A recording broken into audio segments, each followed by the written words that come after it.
Selamat datang saudara-saudari. Hari ini kita bersambung untuk belajar mengenai Roh Kudus. Ya. Ada beberapa cara mengalami kepenuhan Roh Kudus. Ya. Sebagai huraian, kita mau belajar mengenai kepenuhan Roh Kudus.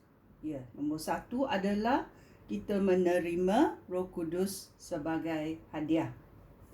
Pengurapan Roh Kudus, nombor 2. Nombor 3, dipenuhi oleh Roh Kudus. Nombor 4, dibaptis dalam Roh Kudus.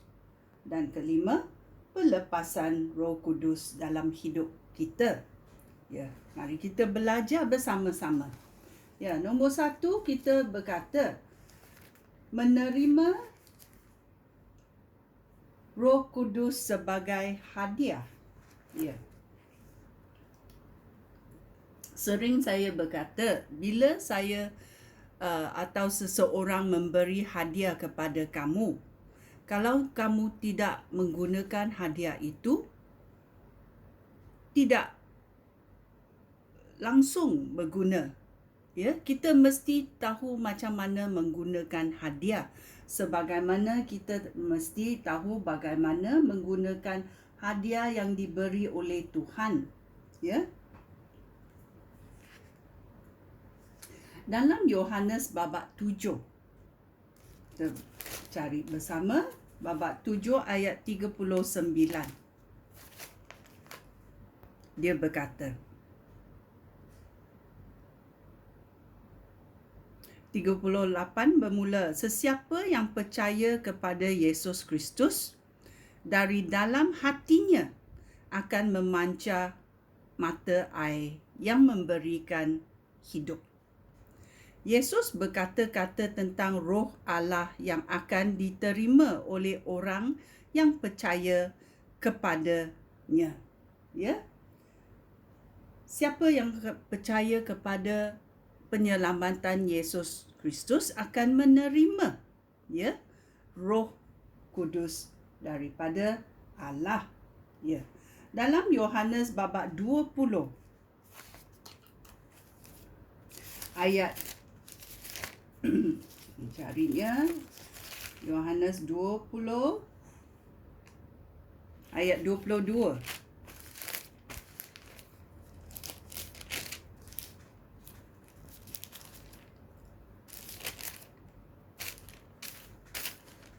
Kita selalu mesti mencari Alkitab, mencari ayat dalam Alkitab ini, ya.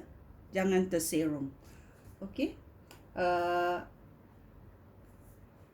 Yohanes babak 20 ayat 22 berkata, terimalah Roh Allah.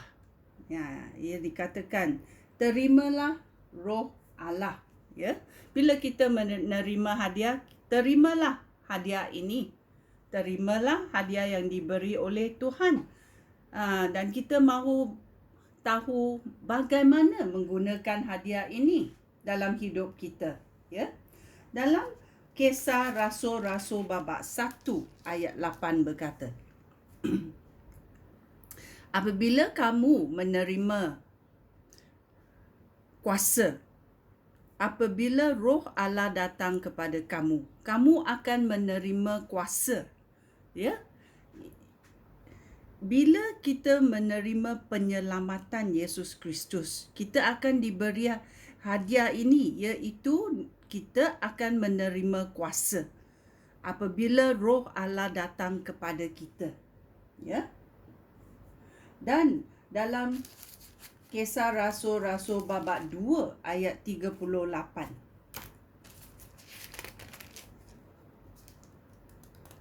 Dia berkata, hendaklah setiap orang di kalangan saudara bertaubat daripada dosa, lalu dibaptis demi nama Yesus Kristus, supaya dosa saudara-saudara diampunkan, lalu saudara semua akan menerima pemberian Allah, iaitu Roh Allah. Ya. Dalam Kisah Rasul-Rasul babak 8 ayat 15 dia berkata, apabila Petrus dan Yohanes tiba, mereka berdoa bagi pengikut Yesus di situ supaya mereka menerima Roh Allah. Ya. Dan dalam Kisah Rasul-Rasul babak 10 ayat 47.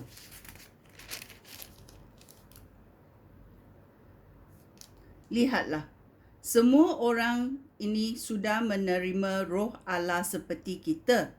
Bolehkah sesiapa menghalang mereka dibaptis dengan air? Ya.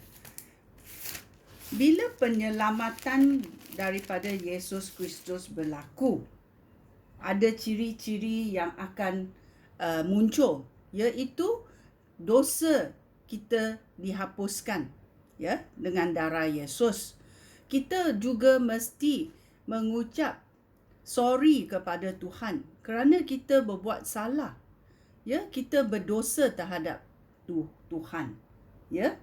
Yang ini kita selepas itu kita dibaptis dalam nama Allah Bapa, Yesus Kristus dan Roh Kudus, ya. Dan proses ini akan berlaku dalam hidup kita, ya. Dan ini adalah satu cara kita mengalami penerimaan hadiah Roh Kudus dalam hidup kita, ya. Kita mesti tahu macam mana menggunakannya, ya.